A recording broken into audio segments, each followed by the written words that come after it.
Hi everyone, my name is Adriana Carrig, founder and CEO of Little Words Project, and this is our show, Words Matter, where we interview key members of our community while doing our favorite activity, beating bracelets. Today, we are joined by Jena Sims Koepka. Jenna is a Sports Illustrated swimsuit rookie, former Miss Georgia Teen USA, actress, and mom to beautiful baby boy Crew. She is also the founder of Pageant of Hope, a nonprofit, non-competitive pageant that aims to raise awareness and support in giving children and teenagers who face serious challenges the opportunity to shine and be celebrated for who they are. Jenna's kindness and authenticity is so evident in everything that she does, and she is truly an inspiring trailblazer. We are so excited to have her. Jenna, welcome to the show. What an intro. Thank you. That was so welcome. kind. Oh my gosh, no, you are so kind. We are so excited to have you. We've been fans of you for quite some time and absolutely fell in love with you during SI Swimsuit Week last year in Miami when Mariah and our team met you, and Mariah came back from that week and was like, the only thing I can even, I can't fathom is Jena Sims, this adorable, pregnant, extremely pregnant human being, like bopping around in her stilettos, beating bracelets with us. Like she just like spent all her time beating bracelets in our booth. And I just thought that was so special and cool of you. Like you're just so genuine and real and adorable in reality. But who's surprised? It's a swimsuit model, am I right? Oh my God. SI in the house. SI's in the house. Y'all saved me that day because it was so hot. It was July in Miami, and I was 6 and a half months pregnant. I had him like 2 weeks after that. Oh my God, I know. We have to get into that. But y'all were right in the AC, so I was like, how many of these can I make? You know? Yeah. I'm gonna just hang out in here. Oh my gosh, that is so funny. So I want to get into the birth story and the fact that you had quite the crazy experience, kind of similar in a way to mine. I know. We had such similar stories. I don't know anyone who delivered as early as I did. Yeah. And I don't know any other really NICU moms either. So and the NICU is like, it's a club you never want to be a part of, but once you're a part of it, like you get it. There's so many little elements to it. So yeah, 100%. And so we met you before all of this and loved you. Yeah. And then at the time, I believe I already was in the NICU. Yeah, because you have a 10-month-old. I have a 10-month-old, so I just went ahead of me. You were probably still in the NICU. You were passing the torch. Yeah. Y'all were getting out, and I was going. So what month did you give? What date did you give birth? July 27th. July, yeah, April, May, June. Yeah, I had just left, and you just went in. Yeah. How crazy is that? Okay, so let's start with kind of the obvious. Well, maybe it's not as obvious. I kind of want to start with the NICU journey. So let's start there.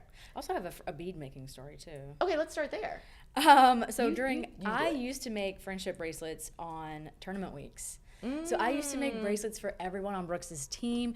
I started during COVID because we couldn't do anything. Oh my So I bought a little bead kit, kind of looked like this, off Amazon. Yeah. And I literally at every single tournament would make bracelets for everyone. Oh, and so this is kind of full circle right now. You're speaking of Brooks Koepka, your extremely elite golf playing husband. Yes. So my first tournament that I was making bracelets at was the Masters. Cool. In like probably 2020. It was like a COVID. So game. that's the bracelet he wears. The jean bracelet. Yes. He took it off because, people are so superstitious. Brooks isn't, but his friend group is very superstitious.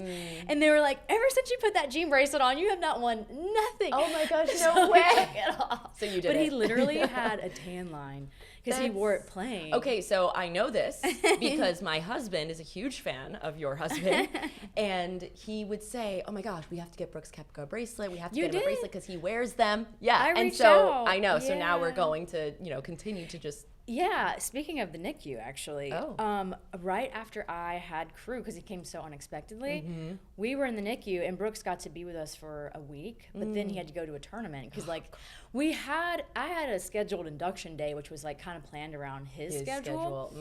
But, babies have their own schedule. Absolutely, yeah. So Brooks got to be with me in the NICU for a week, and then he had to go play somewhere. So I reached out to y'all, and I was like, can you make me a Crew bracelet? But I also need you to kind of overnight it. Yeah, and you I did. Need it right now. It literally showed up at our home, and so I gave him that to take to his tournament to have in the bag with him. I love that. I know because you can't put it on, not before the tournament. Y'all's bracelets are a little bit thicker than the ones I was making. They were it was teeny tiny, but okay. Yeah. Well, he's probably never gonna wear a bracelet again when he plays. No, but I love that, and it's just so nice to see that there's this familial energy about our brand, that it's more than just a word that matters to you. It's also your son's name. It's also, you know, a word that can get you through a difficult moment like the NICU. So that's kind of what I'm channeling right now as I think of this word, is what did I need the most while I was in the NICU, and I think I know what it is. Okay. I can't wait. Okay, let's start with Brooks, actually, because I feel like we have to start kind of at the beginning of crew, right? Which is your relationship. It started at the Masters also. Start at the Masters. How did you guys meet? We met on Instagram. We love a social media relationship. I so slid did Mariah. into his DMs, actually. I found him. Okay. And I went after it. Good for you. Yeah, which is kind of like part of... Not the girls celebrating in the background. They're like, that like go after it. Yeah. Cool. I think Crew's even fist pumping back. Yeah. Yeah, so this was before he was who he was, but I slid into his DMs and he responded. Of course. Oddly enough. What do you mean, oddly enough?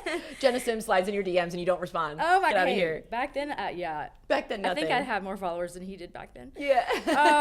Now things are different. But right. Yeah, and then so we were messaging on Instagram for, you know, a couple of weeks, and then I happened to have tickets to the Masters. I'm from Georgia. Okay. I had like a friend who had some tickets, and I was like, can you please take me? I want to meet Brooks. And I think this dude probably thought he was taking me as a date, but I was like, no, I'm going to meet my future husband. Wow. And even to this day, he's like, you're welcome. And I'm like, thanks. Oh my gosh. Wait, so legitimately, like, you fully manifested this in a way. I did. 100%. You were like, I want this guy. Now, is it a thing, like, you saw him, you were like, he's so handsome, he's talented. What was it that drew you to him? I like asked him the same question, like, why did you respond to my DMs? And he was like, because I know, I mean, he's a good-looking guy. He probably gets so many. Probably still to this day, gets so many messages from girls. Probably, right? Probably, I don't know. Yeah. Imagine the confidence. Yeah, I don't care to look inside of his DMs. I mean, but he was just like, I saw your page and I felt like a connection to you, and so I responded. That's amazing. And so kind of the same with me to him. I was just like, I like this guy's energy. I think he's obviously very talented and attractive, and we couldn't have lived on opposite ends of the world. I was in LA and he lived in Florida. Wow, okay. So we literally lived on opposite ends of the planet. But I was at the Masters and we met literally at that tournament. Like, he hugged me. We know exactly the spot. It was like between hole 7 and 8. Like, there's like a little walkway. He was coming off and he literally, like, in the middle of the tournament, like, hugged me over the ropes.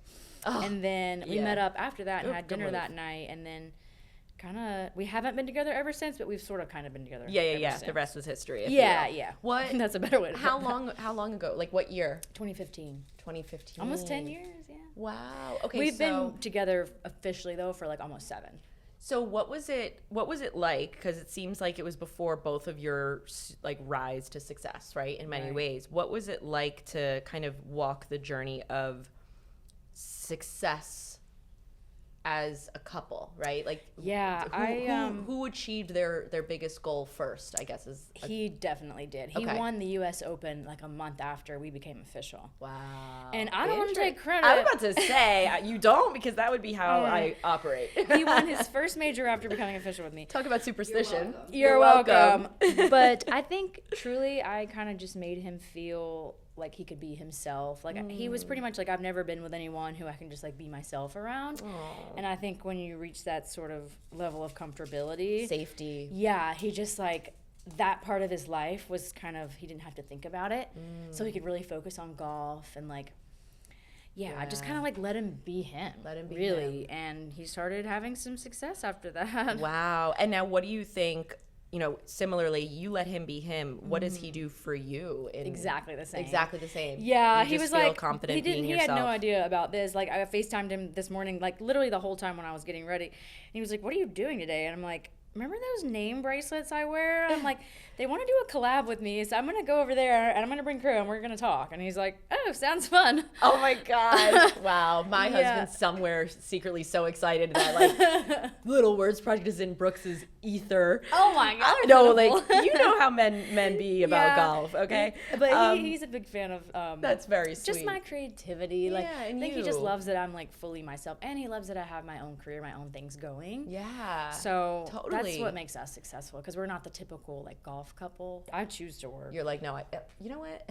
Amen. Yeah. Because same. That's what makes me happy. It does. When I tell you that work and this brand and building something and having something of mine it makes me a better mom. Oh, same. It makes me tick. Same. Like, you have your baby here with you today, which is absolutely amazing. And not something that everybody necessarily gets to have with, you know, and so in that way, I have the same often, and in that way we are privileged, but we're also kind of investing in our ability to be a mom, in getting the help that we need to make that happen, in, you know, making sure that we're intentional about the time that we do have with our kids, and like it's really more focused, like, or at least that's just how I feel. And oh my God, seems like you agree. When I was training when Brooks and I were even just talking about having kids, we were like, what kind of values do we want to instill into him?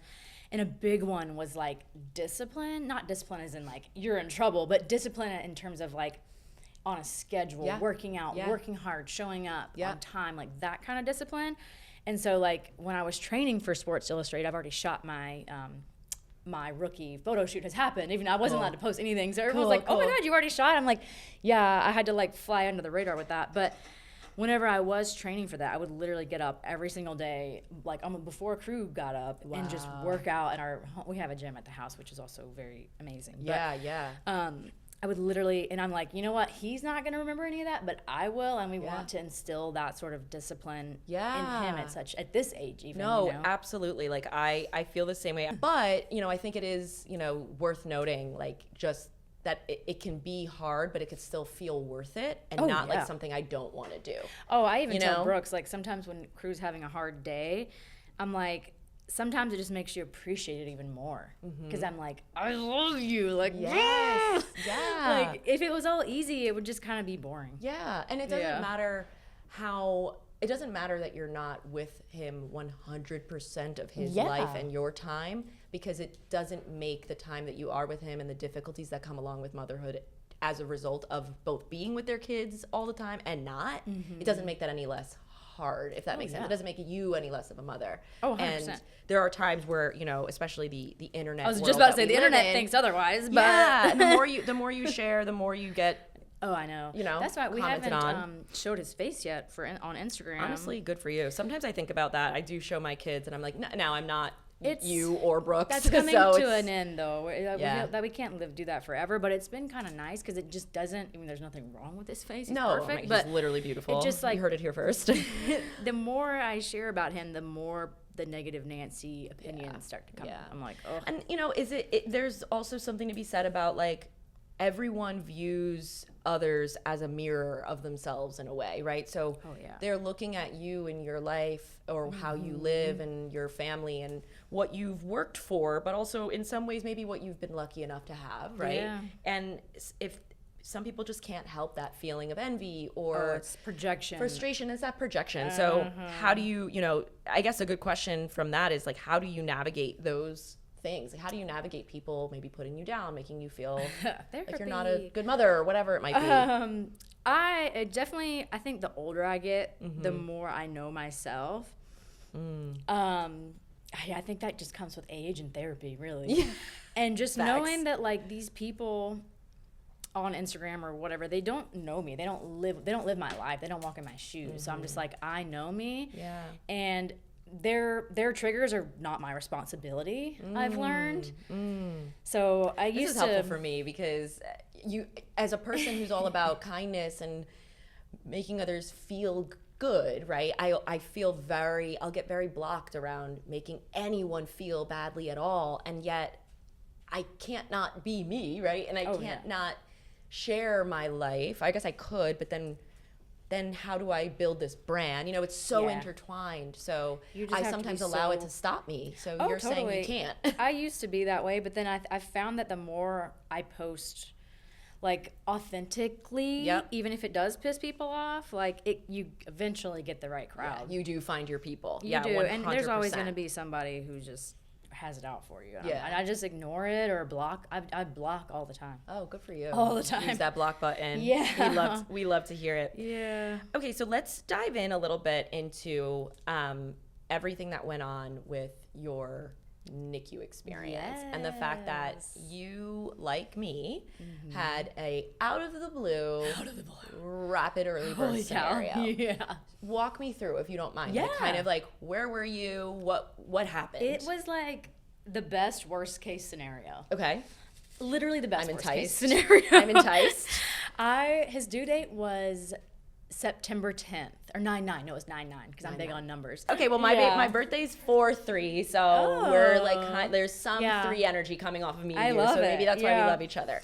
So 33, but that has nothing to do with even crew. But I guess 9/9 was his due date. That's pretty cool. So I was gonna be induced on August 26th, which was like perfect timing between tournaments and all that. Time with him, yep. But I had something called he had something called fetal growth restriction, so he was measuring really small. Okay, yep. So I was like hounding the protein shakes. I'm like, oh, I can taste it right now. Oh God, yeah, yeah. Like just trying to eat like nuts, and I was just like eating everything in sight. Yeah. But he wasn't. He was measuring small still. Like on the percentile charts, he wasn't even like on the chart.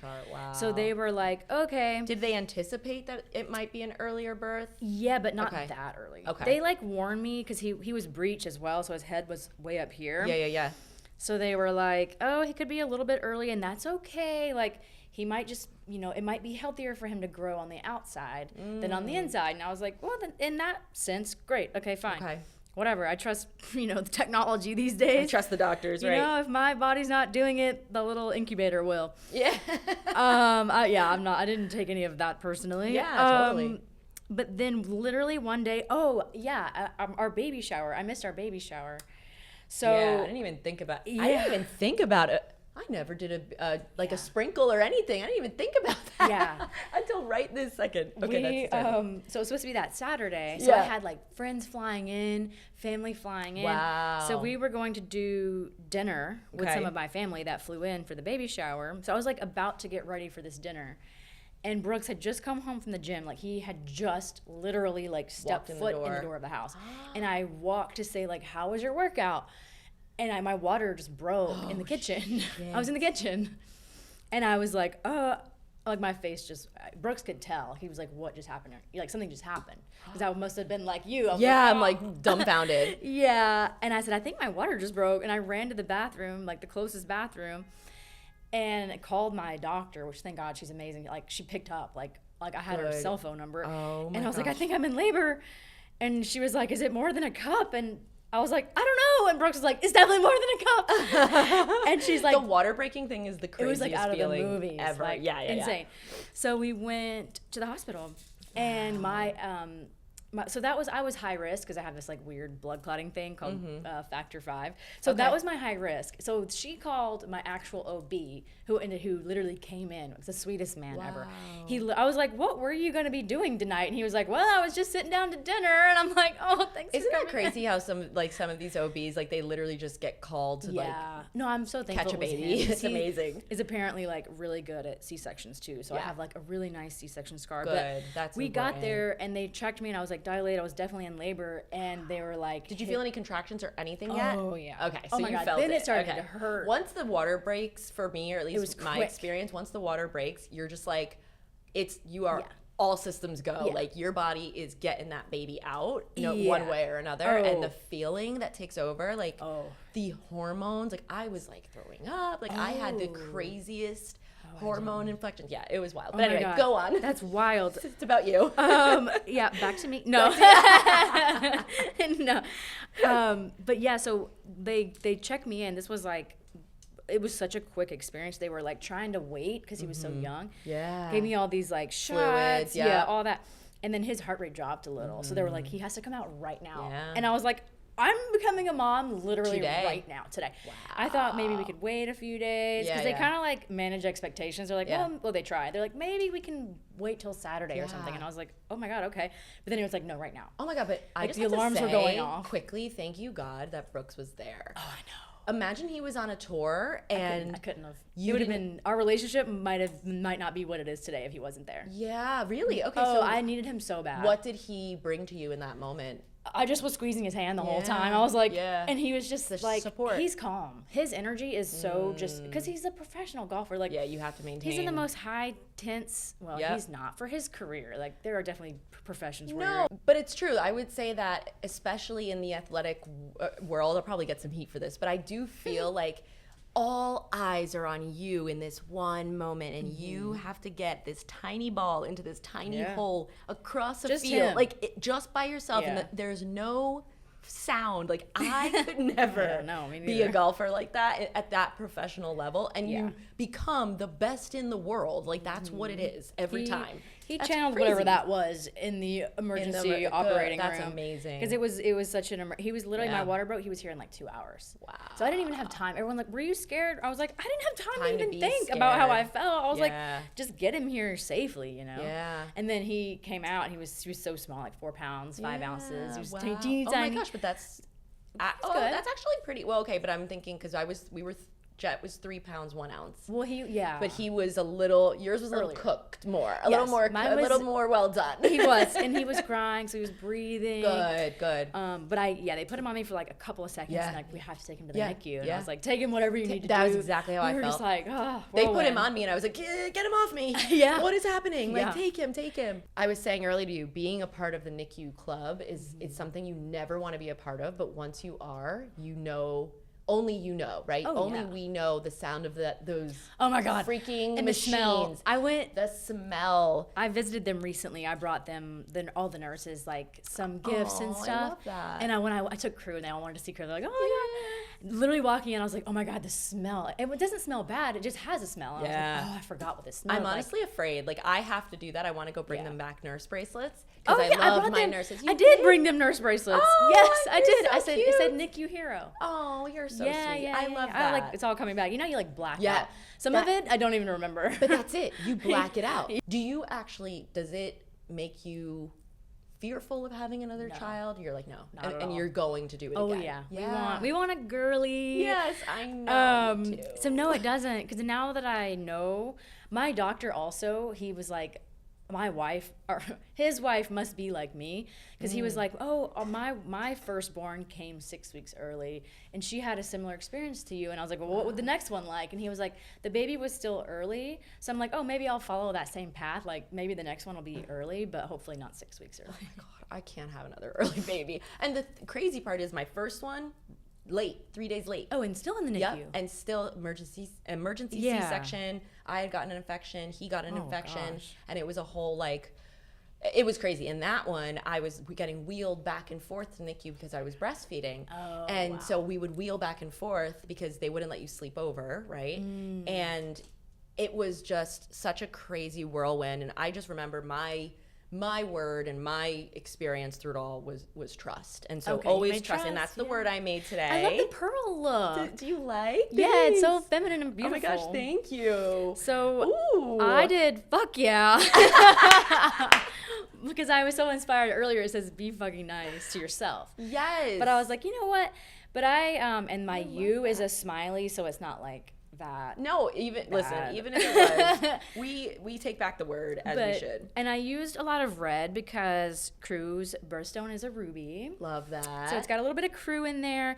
But the fuck yeah is basically for, like, now that I'm sort of back, quote unquote, is like saying yes to more opportunities, because obviously I said no to everything when he was born, except for Sports Illustrated. Right. I'm like, whatever you need. You walked the Sports Illustrated runway at pregnant. He was there. Pregnant. Yeah. What was that like? It was amazing. Was it? I mean, you represented so many pregnant women who deserve to have that spotlight. when you become pregnant, you don't stop being a beautiful woman. Billy out. Yeah. It was awesome. Like, I'm so used to just, because I'm, I do modeling, so always I do pageant background, so having to just always, eat clean and work out and look a certain way for jobs. Yeah. Even with Sports Illustrated, it's like all bodies are welcome. So I just felt it was a safe community. And I'm glad that was kind of my introduction to that group of people. Yeah. Because that's kind of newer, I guess, ish for Sports Illustrated. Yeah, they rebranded. We'll say. I'm not sure when, but it's been a couple years now. A few years now, yeah. And I love it. I have to tell you, I feel like it was such a move. I think the whole world is heading in that direction of just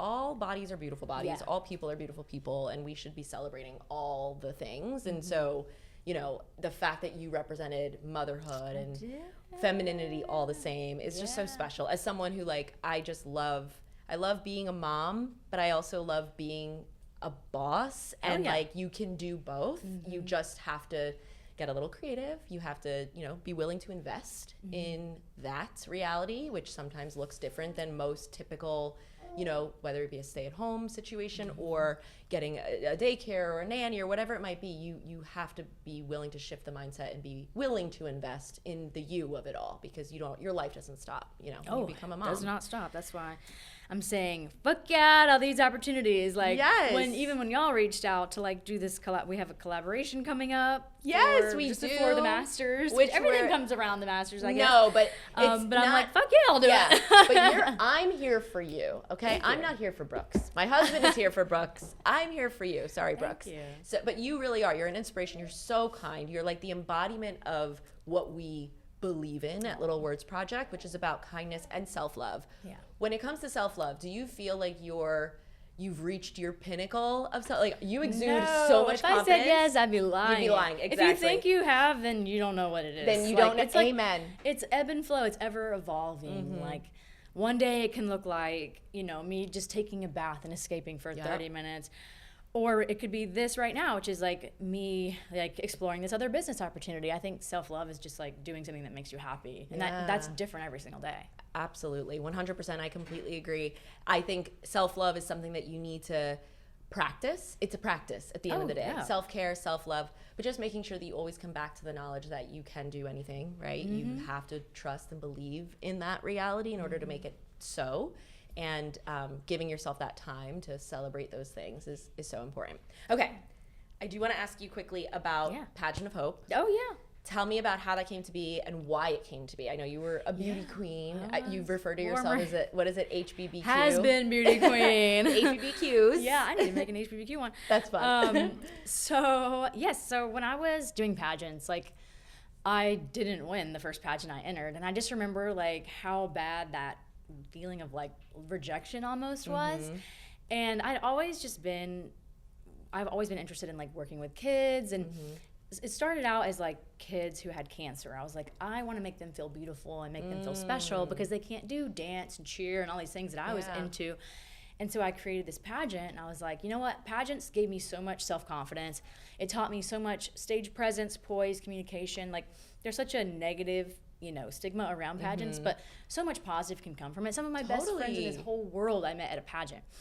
So I was like, you know what? I'm going to create a pageant where everybody leaves a winner. So no one has to experience that feeling of like losing a pageant. Yeah. And I created the Pageant of Hope. I love that. And everyone, it's like a little mini makeover. We do their nails, hair, makeup, interview, all the things that pageantry entails, like walk training.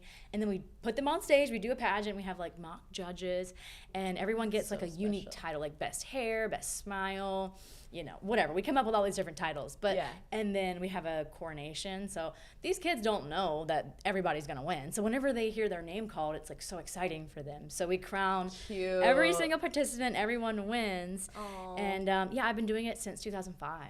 Wow. I started in high school, and we've been literally all over the world. You started when you were in high school? I did, 2005. Oh my gosh, that's amazing. Yeah, thank you. Good for you. Yeah. And when you were Miss Teen USA, what year was that? 2007. Okay, so wow, you started this before you even became the winning Miss Teen USA. Yeah, well, I won Miss Georgia Teen USA. I wish I won the entire Miss Teen USA pageant. You're Miss USA in my eyes, girl. Bless your heart. Thank you. Bless your heart. What a little Georgia peach. The Georgia came out right there. You are so cute. Last few questions about the words of it all. If you could give your younger self a word bracelet, what would it be and why? I would probably say it gets better. That would like go all the way around. It might have to wrap twice. No, I love that word actually. And I think about that. That's one of the ones I would have given myself too. Really? Yeah, because like you just don't know. You don't know. And like high school drama, small town. I'm from such a small town. Like small town drama, you think it's like the biggest drama in the world. And then you're like, I moved to a really big city. I moved to Los Angeles pretty much after high school. And I'm like, oh, I don't remember any of these people. I do remember my friends from high school. They're actually still friends to this day. Yeah, but like the ones who treated you. The bullies, or you don't like none of that crap like really matters, even though it feels like the biggest deal in the moment. Like It gets so much better. It gets so much better. I completely agree. Did you go through any like bullying experiences? Oh, totally. Yeah. I mean, it was so minor. I would say I definitely bullied more now as an adult, as like Really? a full-grown adult. Yeah. But no, definitely. Wait, walk me through that. In what ways do you feel like you're bullied now? Mostly Just what we were internet talking trolls. about on internet. Yeah. Internet trolls. And is it like you share something and they come at you? Or just with my husband's career, you know, they make assumptions that like I'm just after him for his money, or I'm just like a bimbo, or like, because I have such a big personality awful, and I don't like dim that anymore. As you shouldn't. So they have such a problem with it. Yeah, I mean, people like to throw rocks at shiny things. Totally. At the end of the day, Totally. and you just have to navigate and deal with it, and not allow the rocks to penetrate. Right? Now, I guess now it's more like you're a mom, and I'm like, okay. And I can still be hot. Yeah. I could still look like this. Thank you. I could still invest in myself and my career and my body and my wellness, and that's okay. I'm showing him that like I can still be a good person even if I want to wear like a sheer cat suit. As you're entitled to. Yeah. Honestly. People had him fit over that outfit. Oh my gosh. I wore it in Vegas like 2 weeks ago for the Super Bowl. People were like, I cannot believe you wore that. You're a mom. And I'm like, okay. Yeah, and look at me go. I love seeing other women do and show up as they are, because it makes it That's seem what it's about. Yeah, like we're all different. We don't all have to look like your version of motherhood. Yeah, because I'm not people's version of a traditional golf wife. That like it drives people insane. Yeah, so you're getting it on all angles. You're they give me specific examples of women I should dress like or be like. They're like, you should dress like this other golf wife. Wow. And like actual like name other women, and I'm like, but I'm not that person. Yeah, you shouldn't I ever don't dress like that. I never way. will. Like, good for them, but I don't wear that. And the hardest part of all is it's other women. Oh, most of the time. It's other moms. Or like some random dude. I'm like, why do you care? Yeah, the dudes of it all. That's the sports piece, and I cannot imagine my husband ever commenting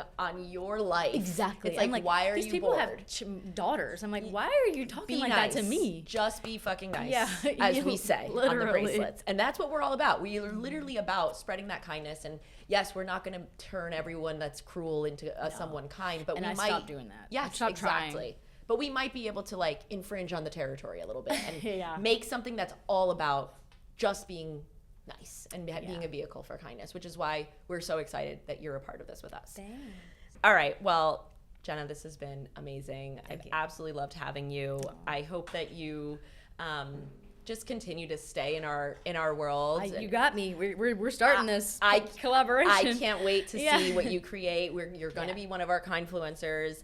We are so excited to have you and just, again, have such a beautiful embodiment of kindness and self-love and just true authenticity. So thank you for being a part of this. And I'm so excited. More to come. And there we have baby Crew saying He's goodbye to the show. Yeah. He's ready for you. And Yeah. we love that he's here. All right. Thanks. Thank you. Thank you. I'm so excited about my new bracelet. Oh my God, same.